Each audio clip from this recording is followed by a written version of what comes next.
sahabat-sahabat saya yang super. Kali ini saya, Dwi Agung Hartanto, ingin memberikan materi lengkap tentang cara-cara menjadi public speaker yang baik dan benar. Tentunya tips ini akan sangat berguna untuk kalian-kalian para public speaker muda di Indonesia yang ingin karirnya meningkat untuk ke jenjang yang lebih tinggi. Apa saja tipsnya? Berikut 6 tips menjadi public speaker handal. Yang pertama, kita bisa dengan cara berbicara di depan cermin. Dalam artian, sebelum kita ingin memberikan materi kepada para penonton, audiens yang ada di depan kita, kita bisa berlatih terlebih dahulu di kamar atau dimanapun kalian berada. Yang penting ada cermin. Kalian bisa berbicara di depan cermin tersebut. Kalian bisa melihat bagaimana kalian berbicara, yang nantinya itu akan mempengaruhi gaya kalian berbicara di depan publik. Yang kedua, kita harus memahami apa yang ingin kita bicarakan kepada para audiens atau publik.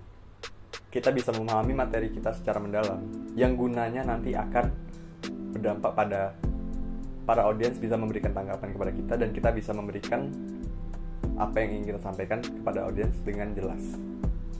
Jika kita memahami materi kita dengan jelas, maka kita akan dengan cermat dalam memilih kata-kata yang tepat agar para audiens dapat memahami kita. Materi yang baik adalah materi yang dikuasai oleh para public speaker. Yang ketiga, jika kita sudah memahami materi, sudah sepantasnya juga kita harus memahami para audiens kita. Kenapa demikian? Jika kita tidak memahami mana kondisi audiens, maka materi yang kita sampaikan cenderung akan miskomunikasi. Sehingga apa yang seharusnya kita sampaikan, misalnya kita ingin menyampaikan A, jika audiensnya tidak kita pahami, maka bisa jadi audiens akan menangkap informasi yang kita berikan sebagai informasi B.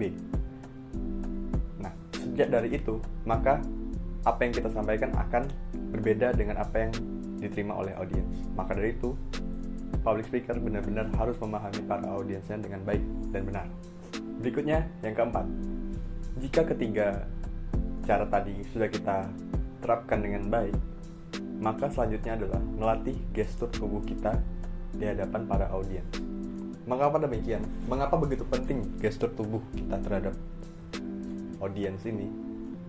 Jadi begini, jika kita ingin berbicara depan public speaking, kita harus menggunakan gestur-gestur yang baik dan jelas tentunya.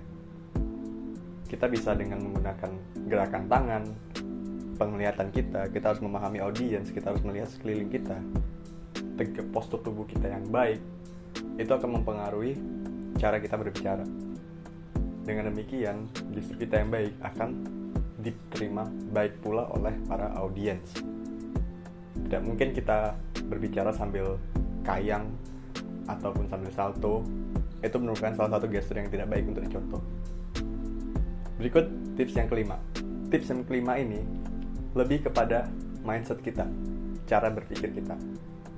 Jadi, yang saya tekankan di sini adalah kita sebagai public speaker harus benar-benar berpikiran secara positif. Kenapa berpikiran secara positif? Gunanya adalah untuk dapat memberikan kata-kata yang baik atau yang bijak, yang tidak menyinggung perasaan audiens, ataupun juga tidak akhirnya berbelit-belit terhadap apa yang kita ingin bicarakan. Dengan berpikiran positif, maka segala macam yang kita lakukan ke depannya, yang kita keluarkan, itu akan positif pula bagi para audiens. Selanjutnya adalah tips yang keenam, atau tips yang terakhir dari tips and trick menjadi public speaker yang baik dan benar. Sebenarnya public speaker itu sudah sepantasnya harus mengetahui tips dan tricks yang terakhir ini. Apa itu? Yaitu adalah berpenampilan menarik. Kenapa kita harus berpenampilan menarik? Ya, kita ingin berbicara kepada publik.